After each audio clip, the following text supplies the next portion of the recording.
North Korea has moved jet fighters to the coast to intercept US bombers after accusing Donald Trump of declaring war. The dictatorship's foreign minister yesterday claimed Pyongyang could target US jets flying outside North Korean airspace after President Donald Trump threatened to totally destroy North Korea. South Korea's National Intelligence Service said that while Pyongyang did not appear to have picked up the presence of the US B-1B Lancer warplanes over the weekend, it had since bolstered its coastal defenses. Lee Jae-woo, the chief of the National Assembly's Intelligence Committee, said North Korea relocated its warplanes and strengthened defenses along the east coast. Meanwhile, the White House has blasted North Korea's absurd claims that the US has declared war on Kim Jong-un's rogue nation.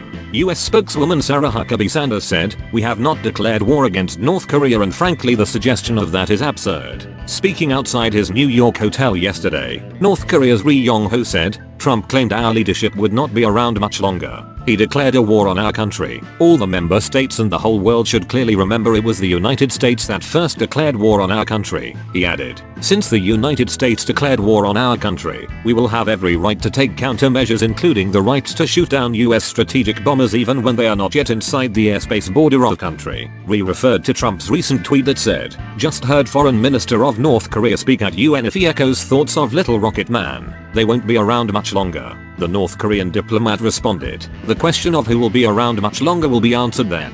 In his first address to the General Assembly, Trump last week threatened to totally destroy North Korea if it challenged America or its allies and derided leader Kim Jong-un as a little rocket man who was on a suicide mission.